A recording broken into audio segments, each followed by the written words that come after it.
जय माता की जय श्री राम। भाई जैसे बहुत से कहते हैं कि भक्ति करने वाले क्यों परेशान रहते हैं। तो देखो, आपने भी देखा होगा, सभी जगह देखा होगा, आज ये बेटा कलयुग है। कलयुग में क्या हो रहा है, हर कोई परेशान है। पूजा पाठ करने वाले भी परेशान है और बिना पूजा वाले भी परेशान है। आप ये देखना कि जो पूजा पाठ नहीं करते क्या वे सुखी हैं? तुम्हें दूर दूर से लगते हैं कि उनको सुख है।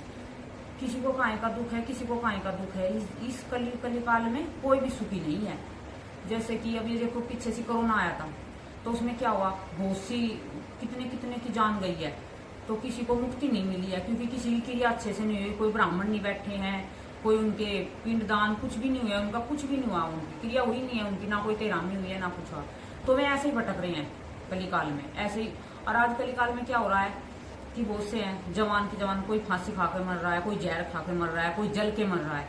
तो उनको मुक्ति थोड़ा ना मिलती है। वे सालों साल भटकते रहते हैं, 100 साल तक भी मुक्ति नहीं मिलती है। जो अपने आप मौत मरते हैं, जैसे कुछ खा पी के या जल के। जो भगवान भाई किसी को उठा लेता है, बीमार हो जाते हैं, भी ज्यादा उम्र होगी है, तो वे तो देखो उनकी तो मुक्ति हो जाती है। लेकिन जैसे आधी कच्ची मौत में मरते हैं, उनका समय नहीं आया, वो समय से पहले कुछ भी खा पी के मर जाते हैं, कुछ भी फांसी लगा लेते हैं या रेल तले कट के मर जाते हैं। तो वे ऐसे ही भटकते रहते हैं। फिर वे क्या देखते हैं कि भाई हमें किसी का तो शरीर मिले, कि उनका भी मन करता है, फिर खाने पीने का भी, उन्हें भी भूख लगती है, उनका भी सब कुछ मन होता है, इच्छा होती है। तो वे क्या करते हैं, वे किसी को ना किसी को तो पकड़ते ही हैं, किसी को नजरिया बनाते ही हैं और कहते हैं कि पूजा करने वाले दुख रहता। वो ऐसी बात नहीं है, दुखी वैसे भी बहुत रहते हैं जिनको पूजा पाठ भी नहीं करते हैं, बिल्कुल कुछ नहीं करते हैं। उनके जाके देखो तुम, किसी की टांग टूटी पड़ी है, किसी का कुछ हो रहा है, तो वे क्या सुखी है? मैं किसी को इतनी बीमारी लगी हुई है, खाट में पड़े हैं, 20-20 साल के हैं जो खाट में पड़े हैं, 25-25 साल के हैं जो हैं, लेडीज है जिन पे चले नहीं जाता, जिनके गोडे टूटे पड़े हैं। तो ऐसा नहीं है कि भगवान की जो भक्ति करते हैं भी यही दुखी है। ये भगवान की भक्ति करते हैं वे दुखी नहीं होते हैं।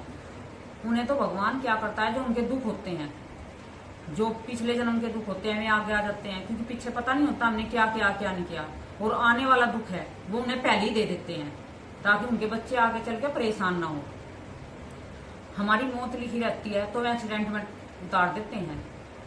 क्योंकि ये खुद मैंने देखा है ऐसा। मैं अपनी बता रही हूँ।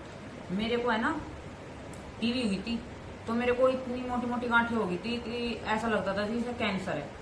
लेकिन मैंने माँ की भक्ति करी, अपने बाबा की भक्ति करी, बहुत जी जान से भक्ति करी, भाव से करी, प्रेम से करी, तो वो कैंसर का रूप टीवी में बदल गया। तो देखो, दुख तो आते हैं, बड़ा होता है तो छोटा होकर निकल जाता है। ये तो है नहीं कि भी खत्म हो जाएगा। जो हमारी किस्मत में, जो हमारे कर्म में लिखा है वो तो टलेगा तो नहीं, लेकिन कम हो जाएगा। ज्यादा था तो कम हो जाएगा। क्या ना, चोट लगनी थी तो ठोकर लग के काम चल जाएगा। तो ऐसे छोटे हो जाते हैं दुख भक्तों के, और उन्हें क्या होता है, वे मजबूत हो जाते हैं, उन्हें शक्ति मिल जाती है। लोग सोचते हैं कि भक्ति करेंगे भाई हमारी कोठी खड़ी हो जाएगी, हमारे पास ऐसा वो हो जाएगा, ये ऐसे ऐसे विचार रहते हैं लोगों के। भक्ति करने से ये पैसा ये कुछ नहीं मिलता है। हमें क्या मिलता है, हमें सहन शक्ति हो जाती है हमारे अंदर, हमें दुखों से लड़ने की। और जो पूजा पाठ नहीं करते हैं वे क्या करते हैं, थोड़ा सा दुख आता है, भगवान मैं तो मर जाऊं, और मर जाते हैं। थोड़ा सा कर्जा हुआ तो जहर खा के मर गए, थोड़ी सी घर में लड़ाई झगड़ी हुई तो फांसी खा के मर गए। इतना सा भी उन्हें बर्दाश्त नहीं होता। ये भक्ति ना करने वालों का अंजाम है। और जो भक्ति करते हैं ना, कितने भी कष्ट आ जाओ, कितना भी दुख आ जाओ, वे सहन करते हैं। और जैसे बहुत से हैं भक्ति करने वाले, वो क्या कहते हैं, भाई हमने तो पाप नहीं करे, जो ये मंदिर में जाता है मैं मंदिर में क्यों जाऊं। ऐसे ऐसे बाहर जाते हैं तो ऐसे ऐसे बोलते हैं। अरे भाई देखो, एक बच्चा कह रहा था कि माँ मैं जैसे मंदिर जाता हूँ तो मेरे को रास्ते में बैठे रहते हैं, तो वे कहते हैं कुछ कहते हैं, बोलते हैं ऐसे ही कि मंदिर में जाता है, पाखंडी है, यूं है वो है।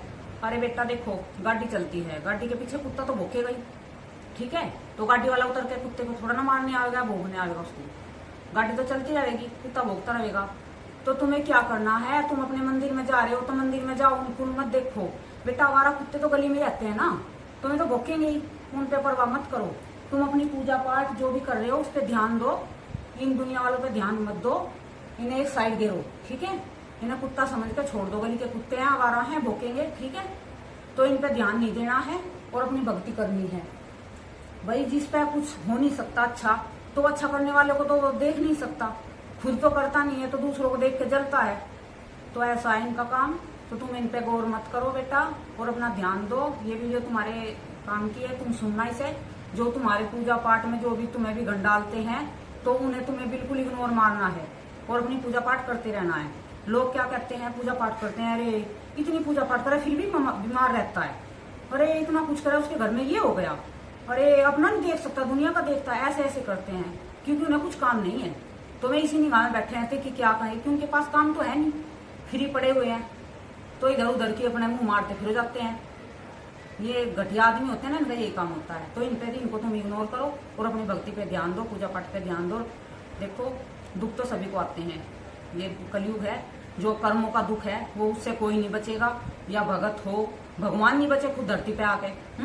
कृष्ण जी है, उन्होंने जेल में जन्म लिया, राम जी हैं 14 वर्ष वनवान उसमें रहे, वन में रहे, किसको दुख नहीं हुआ? भगवान जितने भी धरती पे आए किसको कष्ट नहीं हुआ है? माँ पार्वती ने इतने कष्ट सहे हैं, माँ पार्वती के एक भी बच्चा अपनी कोख का नहीं है, तो माँ से बड़ा किसको दर्द होगा? फिर भी माँ ने सर्व दुनिया का दर्द हरती है। तो बेटा ये तो कहने वाले तो कहते रहते हैं, इनको तो छोड़ो और अपनी भक्ति पूजा करो, ध्यान दो अच्छे से, और दुख कष्ट भी आते रहेंगे, इनको झेलते रहो, वो इनको ऐसे ही इग्नोर करो। भाई थोड़े दुख हैं उन्हें रो मत ना, एक ध्यान रखना है। जैसे तुम माँ काली की पूजा करते हो तो माँ काली के सामने तुम्हें रोना बिल्कुल नहीं है। ये बहुत से बच्चे गलती करते हैं, जितना तुम रोते हो इतनी माँ रुष्ट हो जाती है, माँ को क्रोध आ जाता है। तुम्हें क्या करना है, जैसे तुम्हें रोना आता है तो माँ से कहना, अपने आप को धैर्य रखना है, माँ जो दुख भी तेरे हैं सुख भी तेरे हैं, जैसा तुम रखोगे तुम्हारी मर्जी। लेकिन माँ काली के सामने बच्चों तुम बिल्कुल भी आंसू मत निकालना, तुम्हें कितना भी कष्ट हो। माँ दुर्गा के सामने तुम अपने आंसू निकाल लेना, लेकिन माँ काली के सामने नहीं। माँ काली के सामने आंसू निकले और वे क्रोध में ज्यादा हो जाती है। उनको बच्चे ऐसे अच्छे नहीं लगते हैं, रोते गाते हंसते मुस्कुराते अच्छे लगते हैं। दुख में भी मुस्कुरा रहे हैं ना बच्चे, तो माँ कहती है देखो मेरे बच्चे को कितना कष्ट है, फिर भी कितना मुस्कुरा रहा है, तो माँ उसका पल में दुख खत्म कर देती है। और जो तुम रोते हो ना तो दुख को और ज्यादा कर देती है माँ, और लंबा कर देती है, समय लगता है उसे कटने में। ठीक है, तो दुख तो बेटे आते जाते रहेंगे। ये सवाल है जो भाई भक्ति करने वाले को दुख क्या होता है? दुख सबको होता है, किसी का दिखता है, भक्तों का क्यों दिखता है कि भक्तों पे सबकी नजर रहती है कि भैया भक्ति करता है तो इसको भी दुख होगा, इसको भी होगा। और वैसे कैसे हैं, उन पे कोई नजर नहीं डालता। घर में जो बिना भक्ति के हैं उनकी ऐसी तैसी हुई पड़ी है, बिल्कुल बिल्कुल खाट में पड़े हैं, तो उन्हें कोई नहीं कहता क्योंकि उन पे किसी की नजर नहीं है। जो कामयाब होगा उसी से तो जलेंगे इंसान, जो कुछ करता ही नहीं तो उससे क्या जलना। ठीक है, जय माता की, जय श्री राम।